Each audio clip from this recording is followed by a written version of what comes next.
नमस्कार, आप देख रहे हैं केकेडी न्यूज। मैं आपके साथ श्रुतिका थपलियाल। वक्त तो चला है 3 बजे की 3 बड़ी खबरों का।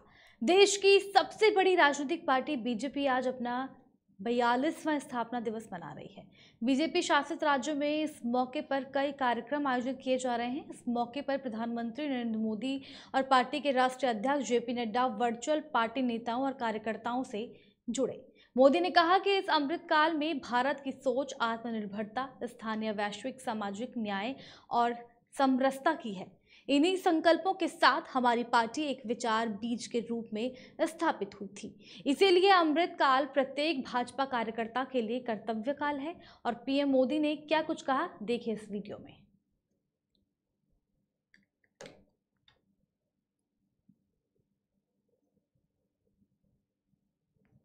भारत माता की, भारत माता की, भारत माता की। भारतीय जनता पार्टी के स्थापना दिवस के इस पुण्य अवसर पर मेरे साथ जुड़े पार्टी के सभी समर्पित कार्यकर्ता साथी, पार्टी के समस्त पदाधिकारीगण, हमारे राष्ट्रीय अध्यक्ष श्रीमान जेपी नड्डा जी, देवी और सज्जनों, आज नवरात्रि की 5वीं तिथि भी है। आज के दिन हम सभी मां स्कंद माता की पूजा करते हैं और हम सब ने देखा है मां स्कंद माता कमल के आसन पर विराजमान रहती है और अपने दोनों हाथों में कमल का फूल थामे रहती है। मेरी प्रार्थना है कि मां स्कंद माता का आशीर्वाद देशवासियों पर, भारतीय जनता पार्टी के प्रत्येक कर्मठ कार्यकर्ता पर, प्रत्येक सदस्य पर हमेशा बना रहे। मैं देश और दुनिया भर में फैले भाजपा के प्रत्येक सदस्य को बहुत बहुत शुभकामनाएं देता हूं। कश्मीर से कन्याकुमारी, कच्छ से कोहिमा तक भाजपा एक भारत श्रेष्ठ भारत के संकल्प को निरंतर सशक्त कर रही है। श्रद्धेय डॉक्टर श्यामा प्रसाद मुखर्जी, पंडित दीनदयाल उपाध्याय जी, अटल बिहारी वाजपेयी जी, राजमाता सिंधिया जी, कुशाभाऊ ठाकरे, सुंदर सिंह जी भंडारी, अनेक अनेक महापुरुष, ऐसी अनेक विभूतियों ने जिन्होंने जनसंघ से लेकर भाजपा तक इस पार्टी के निर्माण में खुद को खपा दिया, मैं उन सब के चरणों में नमन करता हूं। साथियों, इस बार का स्थापना दिवस 3 वजहों से बहुत महत्वपूर्ण हो गया है। पहला कारण है कि इस समय हम देश की आजादी के 75 वर्ष का पर्व मना रहे हैं, आजादी का अमृत महोत्सव मना रहे हैं। ये प्रेरणा का बहुत बड़ा अवसर है। दूसरा कारण है तेजी से बदलती हुई वैश्विक परिस्थितियां, बदलता हुआ ग्लोबल ऑर्डर। इसमें भारत के लिए लगातार नई संभावनाएं बन रही है। तीसरा कारण भी उतना ही अहम है। कुछ सप्ताह पहले 4 राज्यों में भाजपा की डबल इंजन की सरकारें वापस लौटी है।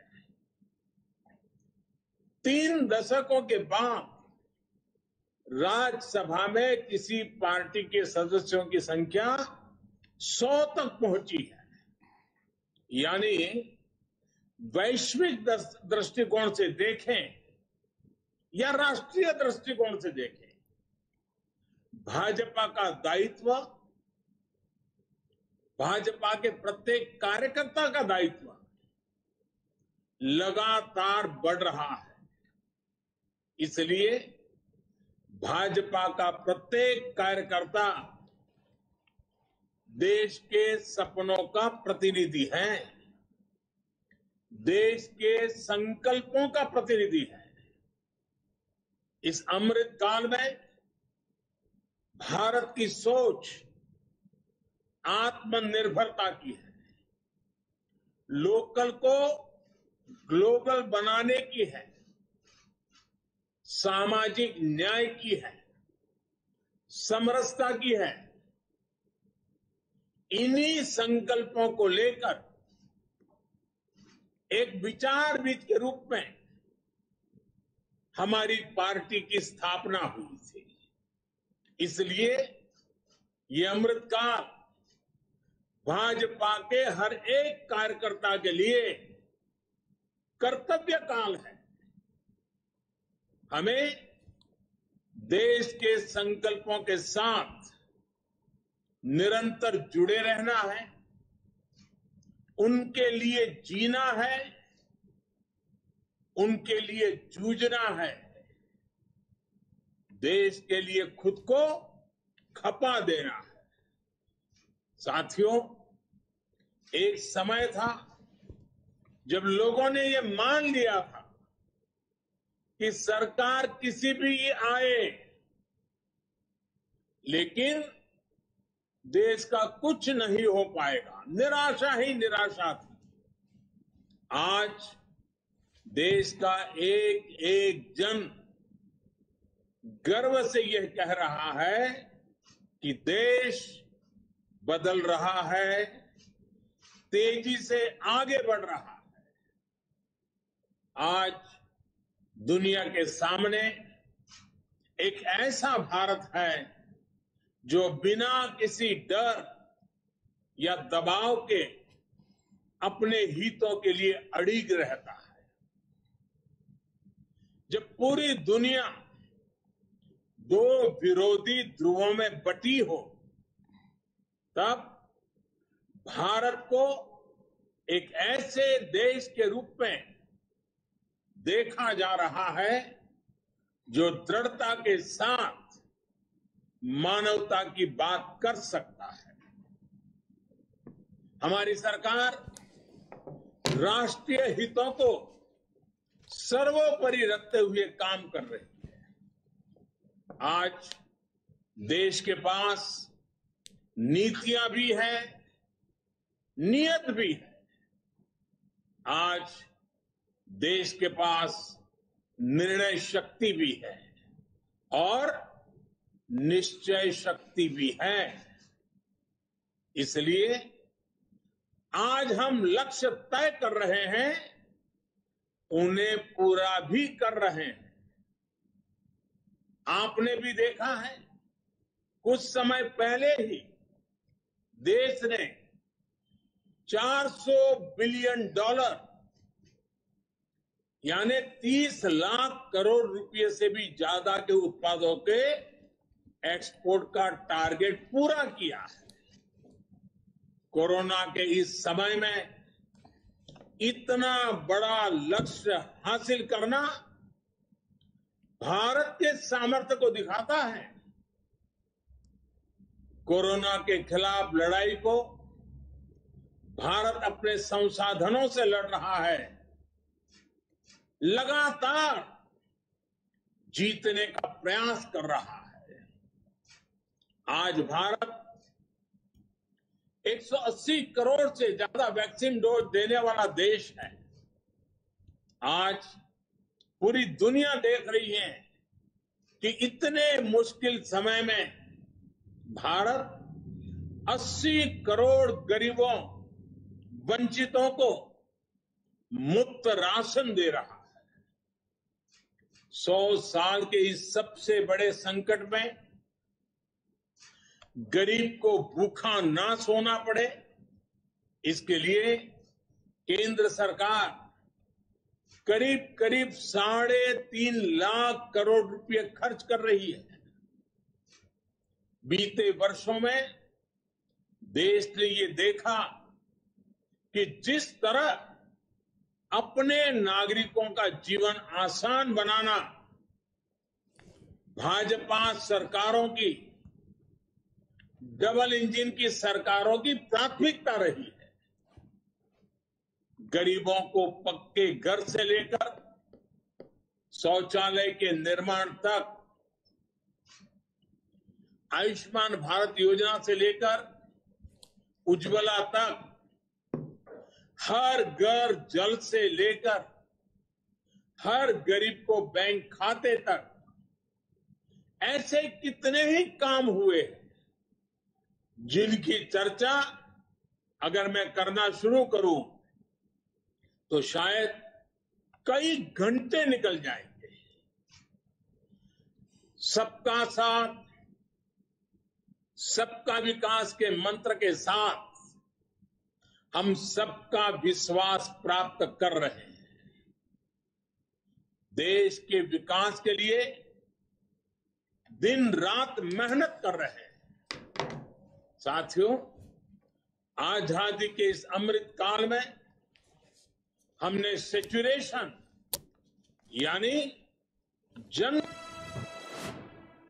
अब योगी सरकार उत्तर प्रदेश के मदरसों में नए बदलाव करने जा रही है, जिसमें दीनी तालीम शिक्षकों की संख्या कम की जाएगी और आधुनिक विषयों से जुड़े शिक्षकों को बढ़ाया जाएगा, ताकि मदरसे में पढ़ने वाले बच्चे प्रतियोगी परीक्षाओं में सफल हो सके। दीनी शिक्षा देने वाले 5,339 शिक्षकों के पद समाप्त किए जाएंगे। और भी क्या कुछ खास बदलाव, देखें हमारी इस खास रिपोर्ट में।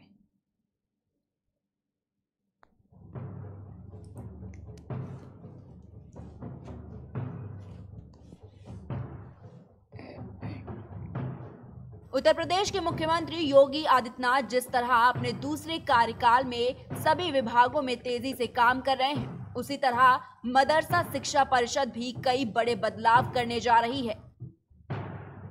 मदरसों में शिक्षा को कम करके अंग्रेजी, विज्ञान, हिंदी, गणित और सामाजिक विज्ञान जैसे आधुनिक विषयों पर अधिक ध्यान दिया जाएगा। उत्तर प्रदेश सरकार की कोशिश है कि मदरसा बोर्ड का सिलेबस ऐसा बनाया जाए कि यहाँ के छात्र दूसरे बोर्ड के छात्रों से मुकाबला कर सके। सरकार के इस फैसले से मदरसों से शिक्षा देने वाले 5,339 शिक्षकों के पदों को चरणबद्ध तरीके से समाप्त किया जाएगा। मदरसा बोर्ड के पाठ्यक्रम में सुधार के लिए सरकार खराब शिक्षा देने वाले शिक्षकों को खत्म करेगी। अब मदरसों में शिक्षक के कुल 8,129 पदों में से 6,455 शिक्षकों को आधुनिक विषय पढ़ाने के लिए रखा जाएगा। उत्तर प्रदेश में 558 मदरसे हैं, जिनमें 8,129 शिक्षकों और 558 प्राचार्यों के पद हैं। इन मदरसों पर सरकार हर साल 866 करोड़ रुपए खर्च करती है। इतने बड़े खर्च के बावजूद मदरसों में छात्रों की संख्या लगातार घट रही है। इसका मुख्य कारण यह है कि यहाँ ऐसे विषय पढ़ाए जाते हैं जिससे बच्चे प्रतियोगी परीक्षाओं में फेल हो जाते हैं। इसलिए सरकार मदरसा बोर्ड के सिलेबस में अहम बदलाव करने जा रही है। अब तक मदरसों में कक्षा 1 से 5 तक के सभी शिक्षक निष्पक्ष शिक्षा प्राप्त कर रहे हैं। कक्षा 6 से 8 तक के मदरसों में 3 में से 2 शिक्षक दीनी शिक्षा के हैं, जबकि कक्षा 9 और 10 के मदरसों में 4 में से 3 शिक्षक दीनी शिक्षा देने के लिए हैं। यानी ये स्पष्ट है कि मदरसों में कक्षा 6 से 8 तक वैकल्पिक विषय पढ़ाने के लिए केवल एक ही शिक्षक है। आपको बता दें कि उत्तर प्रदेश मदरसा शिक्षा परिषद के अध्यक्ष डॉक्टर इफ्तिखार अहमद जावेद की अध्यक्षता में हुई बैठक में मदरसा मान्यता प्रशासन और सेवा विनियम 2016 में आवश्यक संशोधन का प्रस्ताव तैयार कर सरकार को भेजने का प्रस्ताव पारित किया गया। इस बैठक में निर्णय लिया गया कि प्रत्येक कक्षा स्तर पर शिक्षा प्रदान करने के लिए एक ही शिक्षक होगा। ऐसे में मदरसों में कक्षा 1 से 5 तक के 5 शिक्षकों में से 1 शिक्षक दीनी शिक्षा और 4 शिक्षक आधुनिक विषय पढ़ाएंगे। यानी मदरसों में कक्षा 6 से 8 तक के 3 शिक्षकों में अब 1 मेहनती और 2 आधुनिक विषय पढ़ाने वाले होंगे। इसी तरह 9 और 10 के मदरसों में 4 शिक्षकों में से 1 दीनी शिक्षा और 3 आधुनिक विषयों से जुड़े होंगे। वर्तमान में 8,129 शिक्षकों के पदों में से 7,013 पद दीनी शिक्षा देने वाले और 1,116 पद वैकल्पिक विषय पढ़ाने वाले शिक्षकों के पद मदरसों में हैं। नई व्यवस्था में अब 558 मदरसों में कम पढ़े लिखे शिक्षकों के 1,674 पद ही बचे हैं।